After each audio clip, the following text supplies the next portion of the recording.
Is AI gonna kill the job of videographers and creative designers? That's a really brutal topic for today.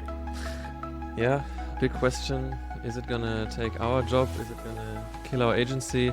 It's a complex question, and nobody can really look into the future where this AI wave is gonna take us. We're gonna start focusing on the creative elements today. As you know, every ad platform is continuously shipping new Gen AI features, new toys in their ad platforms. Some marketers see faster, cheaper, better. Others see mediocre, off-brand risks. Big question for today. Do AI-made creatives build brands, or do they just juice the dashboard for a month and afterwards nobody knows where it's going? What's your opinion, Ben? I think it's funny because the whole industry, I mean, many marketing leaders are currently really pushing their teams to develop faster and quicker creatives through the use of AI. And I think there are like two trends. One, the short-term trend is, okay, you need more creatives, and more creatives, especially when you look at social media advertisement. Mm-hmm. I think it's working. So when you're really able to produce, and of course, you're never burning out your ads. So that's the reason why you need so many creatives. That's not something new. I mean, we had UGC content that was probably it started to trend maybe, I don't know, 6 or 7 years ago. Can you just say what UGC stands for quickly? User-generated content. Yeah. So you basically pay, I don't know, 20 euros for someone on the web, yeah, and say, hold this product in your hands and say, oh, it's super yummy. Hey, this hair shower cream is so tasty. So something like this, yeah. Yeah. And the reason why this worked, of course there are probably a lot of good UGC creators and it's really authentic, mm-hmm, but it's also a very cheap way to produce content. Mm-hmm. And ad fatigue is the biggest performance killer. So if you show someone the exact same ad again and again and again and again, mm-hmm, it's very likely that at some point this person will be annoyed and not interested in the product. Mm-hmm. So AI is definitely a solution to speed up the scale of production, mm-hmm, to an incredible level. But I think the mega trend that is behind, and this is also a trend that we see in other industries, real human interaction is getting more and more important. Mm-hmm. So when we look at B2B marketing, webinars are trending, mm-hmm, thought leadership ads are trending, mm-hmm, and the thing that they have in common is it's all about real people. Mm-hmm. So it's the exact opposite that currently performs well and that really has a large momentum compared to creating quick artificial videos that you can just throw in the market and let them burn out in 1 or 2 days and then throw in the next one and the next and the next. But I think you're completely right. Following the brand guidelines in AI is probably it's probably not possible for most of the brands at the moment to, mm-hmm, make it very accurate. I think it's not possible.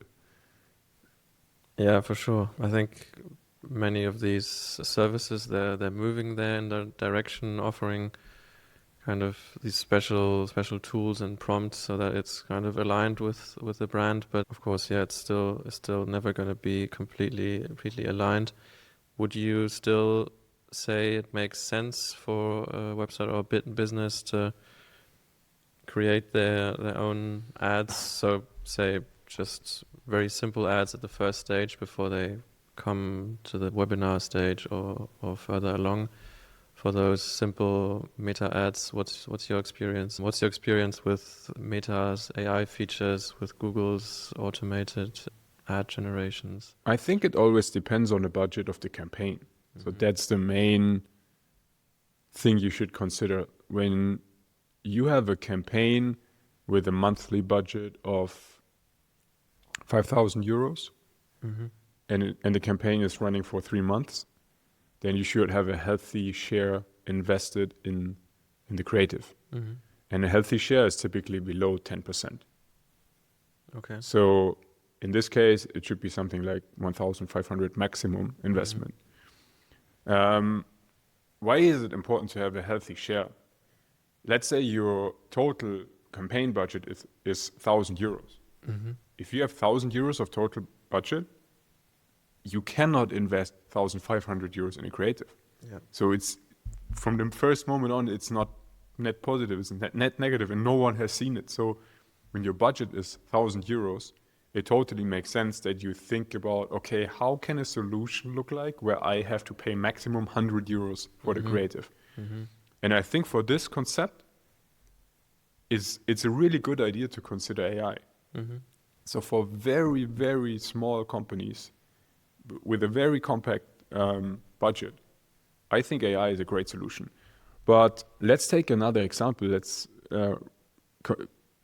What about a television commercial that costs 10 million a year?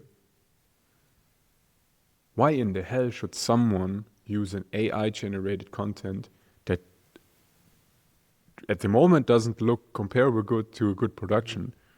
Other than just a novelty and saying this was created by AI and it's like a cool of fact. course you can use that. I mean, some companies did that. I think some, I don't know what, there was one recent case that was really, what was the brand? I think there was some good Super Bowl examples, but I forgot as well. Yeah, but anyway, so if your total budget for a specific campaign is quite high, and I don't think it needs to be super high, but let's say it's about 10,000 in total. That's a super small budget. Yeah, you should still consider producing a creative that is really good, because getting some videographers and designers for, let's say, half a day, what will it cost? 500 euros, 1,000 euros, maybe 2,000, of course.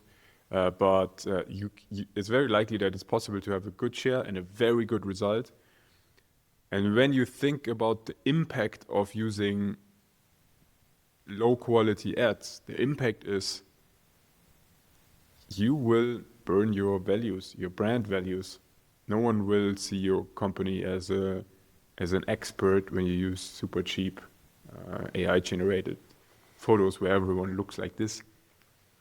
So, I mean, people cannot laugh at the moment because I think besides Midjourney, no one has found a good way how the eyes can be opened. That's still a problem. Yeah. Or they're not staring off into the distance and just look kind of dead. Hey everyone, do you enjoy today's episode? Hit the subscribe button and support us with your subscription.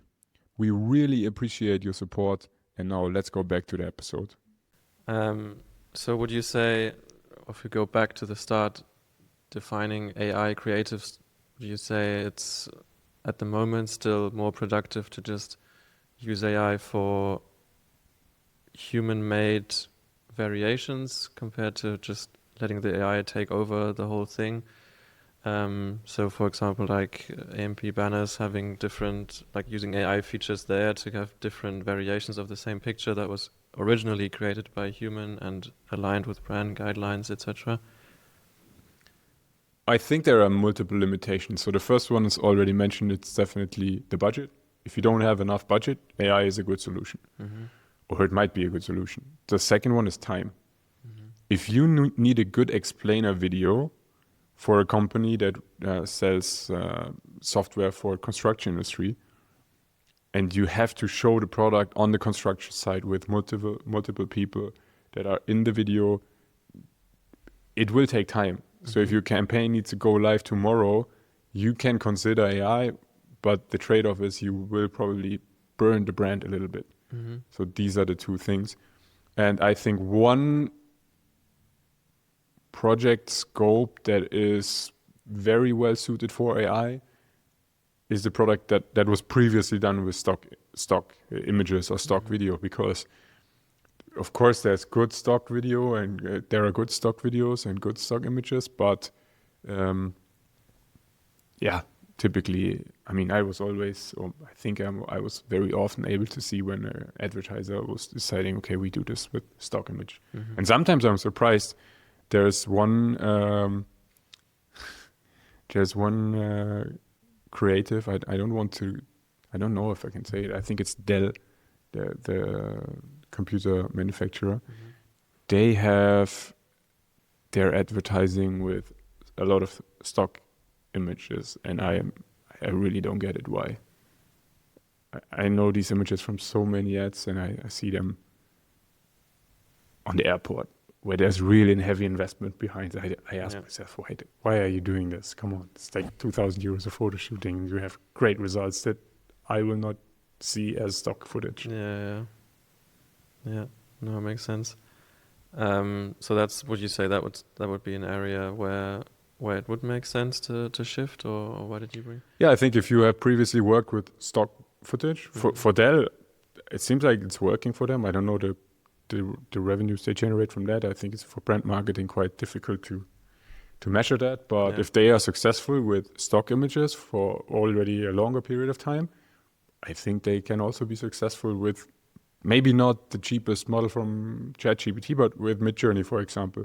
I think having someone sitting on a laptop with a nice slogan above and then just saying, oh, it's so nice that I can chat around with my laptop. I think that's possible with Midjourney.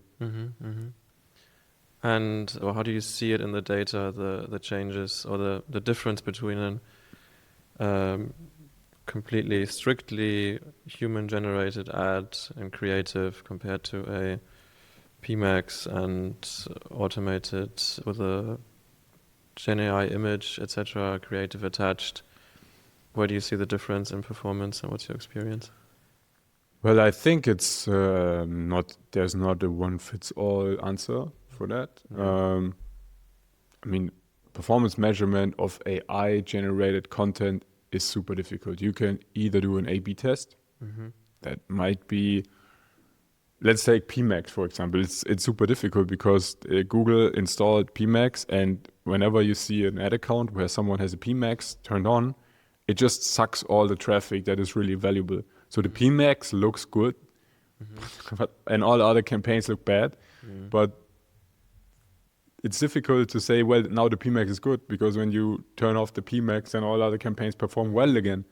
So I think that these AI-generated auto-driving campaigns, they are super beneficial for the channels, so for Meta, for Google.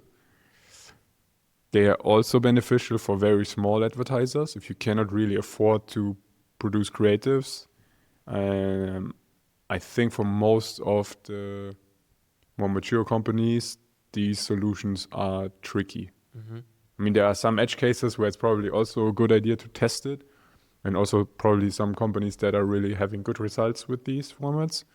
But I think all these automatically generated campaigns, they are not able to consider following your brand guidelines or following your value propositions or these fundamental documents that are necessary to build up a strong brand. They just don't care about that. They are just, okay, we generate a click, nice. We generate a conversion, nice. And it might be that your conversions, I've seen many ad accounts where the conversion numbers, they look incredible good. But when you speak to the sales department, everyone is annoyed by the stuff that is just coming in their by all these leads that come in their inbox. So I think that's the perfect example. AI is just in these environments able to follow very simple rules. You can give them better details if you say, okay, we're going to for sales qualified leads, for example, instead of just conversions.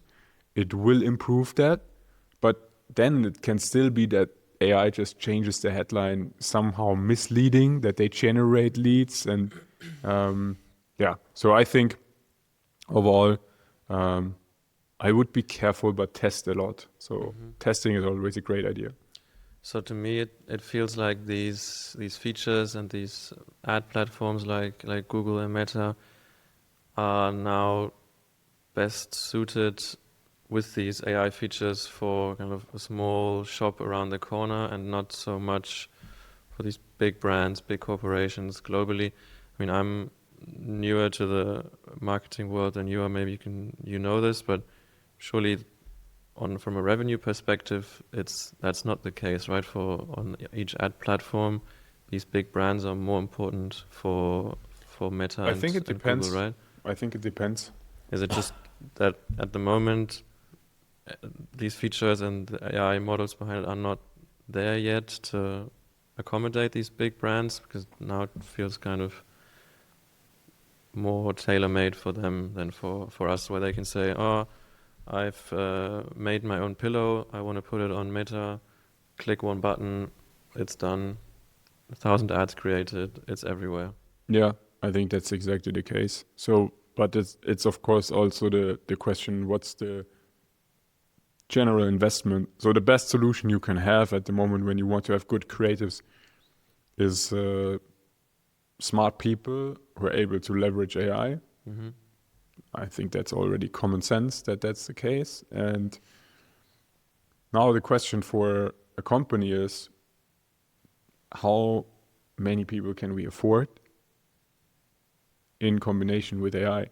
And if you just started your business and you want to sell a pillow, Mm-hmm. you probably cannot afford a single person. So then it makes sense that you say, okay, I'm just going to try the super easy, everything AI generated approach. Mm-hmm. I think for some businesses that can work. So let's take a dentist, for example. You have a dentist in an environment where there's not so much competition. I think that's important, because whenever you have competition, then the combination of human with AI will outperform. But let's say you have not so much competition. It's a small village, 4 dentists, enough people for every dentist to make a living. I think if one dentist decides, okay, I will try a PMax now, it's very likely that he will generate more requests or more patients just from setting up the PMax, even when he has no conversion tracking, just for like doing something. Yeah. Let's say the second dentist also starts advertising, also with a PMax, also no conversion tracking. I think then they both profit from the approach, even though they have really poor setups. Yeah. But once all of the 4 dentists are advertising, I think they are quite equal. So no one really makes a good cut, except for Google in this case, or except for an advertiser, advertising channel. And then you come to the next step. So let's say the first dentist sees, okay, I'm back at where I started 2 years ago, so I want to get an expert for that. Yeah. Then he contacts an agency. What does the agency say? Well, your setup looks like shit. Yeah. It's just the AI crap here. Can we maybe test it with the proper conversion tracking and turn off the PMax, instead use search and not have these auto-generated AMP, GDN things that might be good for a super early stage, but maybe you want to build up a small brand in this village. Yeah. So I think that will be the moment when the dentist number 1 is ahead of everyone else again, because he has a better setup. Yeah. And I think that's just a very simple explanation of how things can get more difficult, even though the technology is always trying to make things more easy. Yeah, it's leveling the playing field, and then you need to differentiate yourself again. It's the same with the agencies. Let's take 4 agencies. Yeah. You have one agency that is mediocre, another one is super poor, the next one that is also maybe mediocre, and then one agency that is incredible, well in everything they do and in all these channels that you want to have the support from. You can just pace out everyone else, because there is someone working on the campaigns who understands, okay, we have these opportunities, he sees better opportunities, he implements them better. So no, makes sense. And that's where you see our future as an agency as well. Of course, obviously, if the smaller clients then have an option to not come to us anymore, they have a cheaper option. Where do you see our value in, say, the next 2 to 3 years that we still bring to clients? So what we see at the moment is that the market gets more fragmented. Like let's take 6 years ago.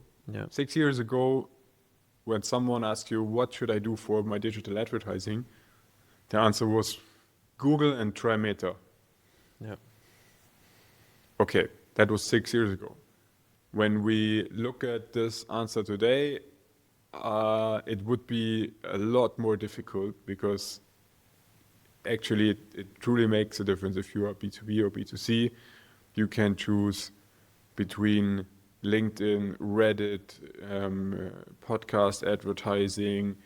You have the crazy return on invest for many advertisers on TikTok today. Yeah. So the market gets more fragmented, and I think that's for most of the markets. Also, when you look at SEO, 6 years ago, SEO was, what can I do to rank better on Google? And today, SEO is, what can I do to rank better on Google, ChatGPT, Perplexity, Gemini, Bing? And it's very likely that this fragmentation will continue at least for the next 1 or 2 years.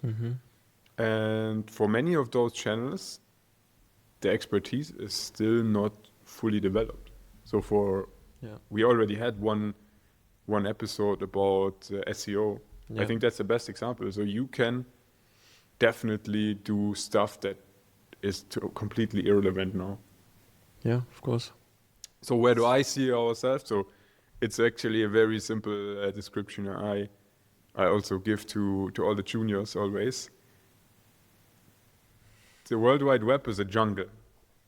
It's really a jungle, especially the field of advertising. And our clients approach us because they say, well, you know the jungle. You know the market in specific regions in Europe, or you know and what they want from us is they want us to hunt in the jungle and to deliver results. And I don't really see that the jungle gets less complex. I think over the last 6 years, the jungle got more and more complex. You get more formats.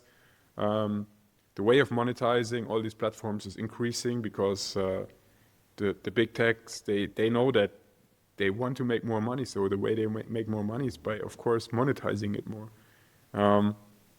So I think that this will remain for a long time, the jungle. Nice, so we can keep our job for a little bit more. But I think it's like zooming out is because it's a competition. Let's take the dentists again. It's a competition. Yeah. And you can, if everyone could say, well, the machine is doing all the work, what would be the result? Same for everyone, same result. Either they have the same result. That would be if they all have the same machine, but maybe one has a better machine, okay, but we don't see that at the moment. It's super democratized. Everyone has the same bidding, everyone has the same structure, everyone has the same login actually. Like you can choose Google, Meta, and LinkedIn. So, I mean, it's the point where it's probably getting really interesting is when AI is definitely much smarter than a human. Like then you don't have this collaboration that is fruitful. Like you don't need a human. Yeah. It's like imagine as if a baby would collaborate with his mother to clean up the kitchen. Yeah. It's not such a good idea. Better that the mother does it alone. Yeah. But I think we are not there at the moment. Everyone talks about AGI, but gonna take a little while. Yeah. But we'll see. Maybe it's there next year, but then we have a lot bigger problems than the agency. Yeah. I think then we are entering a period that will be super interesting. But great stock market performance. It's, we'll see that. But I think it's exciting. I mean, we will see that. I'm super positive about it. I'm not really concerned, but it will bring a lot of change. Yeah. Good transition, actually. You're positive. Let's maybe have one final question about the risks. Of course, you talked earlier about models like Midjourney. Dell maybe could have, should have used them. Where do you see the risks in? It's always a discussion in AI with copyright. For example, in product marketing, if Dell then markets a new image with a artwork in the background, and the AI has created the image based on artwork that is copyrighted, actually. where do you see the risks for these large brands where people then would notice them, sue them, etc.? I think we have already seen that, like many, many years ago, there were these snippet previews on Google where you already saw the result mostly without visiting a website. That was also stolen content at some point. If the definition is stolen when you show something that was written somewhere else or that was produced somewhere else. I don't really know the legal situation. I think it cannot be a big deal because I don't really see that there are limitations to all these functionalities. So when I create an image on ChatGPT, and it's done millions of times already over the last month probably. But yeah, from a legal perspective, I don't really know that. Mm-hmm. Yeah, it's maybe something we can dive into another episode there, because it's quite a complex topic. I think most AI created content on these platforms now has to be labeled, so it's already visible. There's watermarking in development, so you can actually tell even if you edit it out. But yeah, maybe we need a copyright lawyer as a guest. Yeah. Okay, no, I think that was a good roundup. Nice episode today. Thanks, Ben. See you next time.